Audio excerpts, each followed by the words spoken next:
साथियों, मेरे YouTube channel में आपका स्वागत है। आज मैं आपके लिए सूर्यकांत त्रिपाठी निराला द्वारा रचित बहुत ही प्रसिद्ध कविता है भिक्षुक, उसकी व्याख्या लेकर आया हूँ। हम पहले कविता का पाठ करेंगे और उसके बाद उसकी व्याख्या करेंगे कि कवि उसमें क्या कहना चाहता है। व्याख्या से पहले आप चैनल को सब्सक्राइब ज़रूर कर लें और लाइक और शेयर करना भी ना भूलें। तो आइए देखते हैं निराला द्वारा रचित जो भिक्षुक कविता है उसमें कवि क्या कहना चाहता है। वह आता दो टूक कलेजे के करता, पछताता पथ पर आता। पेट पीठ दोनों मिलकर हैं एक, चल रहा लकुटिया टेक। मुट्ठी भर दाने को, भूख मिटाने को, मुंह फटी पुरानी झोली का फैलाता। दो टूक कलेजे के करता, पछताता पथ पर आता। साथ दो बच्चे भी हैं सदा हाथ फैलाए, बाएं सेवे मलते हुए पेट को चलते, और दाहिना दया दृष्टि पाने की ओर बढ़ाए। भूख से सूख ओठ जब जाते, दाता भाग्य विधाता से क्या पाते। घूंट आंसुओं के पीकर रह जाते, चाट रहे जूठी पत्तल वे सभी सड़क पर खड़े हुए, और झपट लेने को उनसे कुत्ते भी हैं अड़े हुए।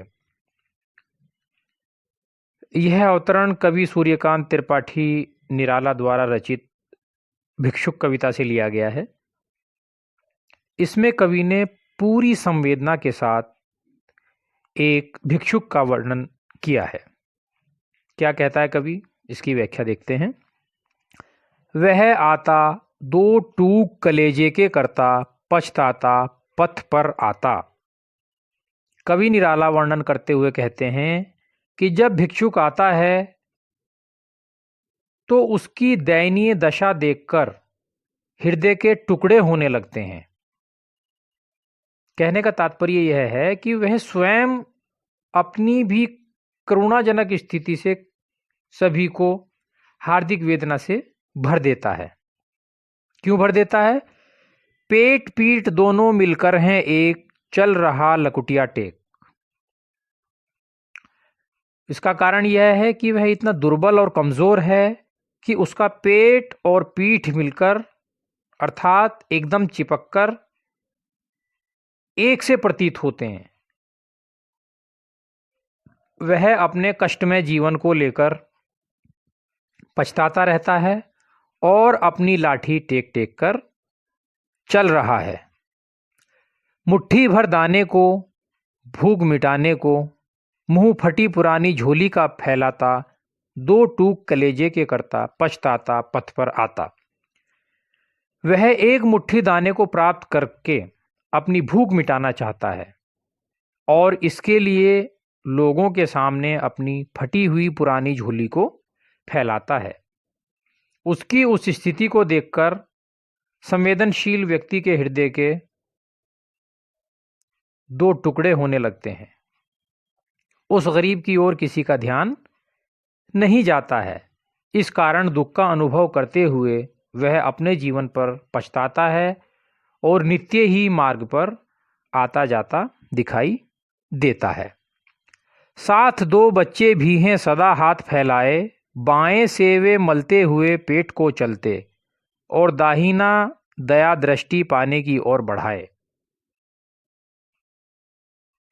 कवि वर्णन करता हुआ कहता है कि उस भिखारी के साथ दो बच्चे भी हैं जो सदैव ही भिक्षा पाने के लिए अपने हाथ फैलाए रहते हैं। वे बाएं हाथ से अपने पेट को मलते हुए अर्थात पेट की भूख से उत्पन्न वेदना को सहलाते हुए चलते हैं, तथा दायां हाथ दाताओं की दया दृष्टि अर्थात भिक्षा प्राप्त करने के लिए सामने फैलाए रखते हैं। उन्हें यह लगता है कि कोई ना कोई व्यक्ति हमें कुछ ना कुछ दान स्वरूप दे देगा। भूख से सूख होठ जब जाते, दाता भाग्य विधाता से क्या पाते। घूंट आंसुओं के पीकर रह जाते।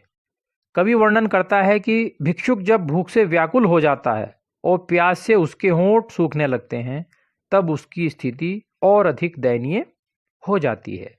ऐसी स्थिति में कोई भी व्यक्ति दाता बनकर उसकी सहायता नहीं करता है। उसे बड़े बड़े लोगों से भी कुछ नहीं मिलता है। इस कारण भूख और प्यास से व्याकुल भिक्षुक केवल अपने आंसुओं को पीकर रह जाता है, अर्थात निराश होकर अपने दर्द को दबाकर चुपचाप रह जाता है। चाट रहे जूठी पत्तल वे सभी सड़क पर खड़े हुए, और झपट लेने को उनसे कुत्ते भी हैं अड़े हुए। कवि कहता है कि कभी कभी भिक्षुक सड़क पर खड़े रहकर जूठी पत्तलें चाटते हुए भी दिखाई देते हैं, किंतु उन पत्तलों को झपट लेने के लिए कुत्ते भी अड़े रहते हैं।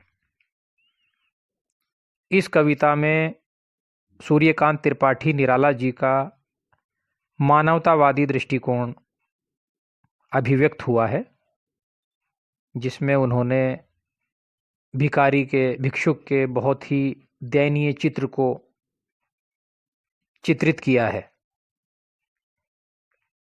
भाषा खड़ी बोली और आपकी छंद मुक्त कविता है।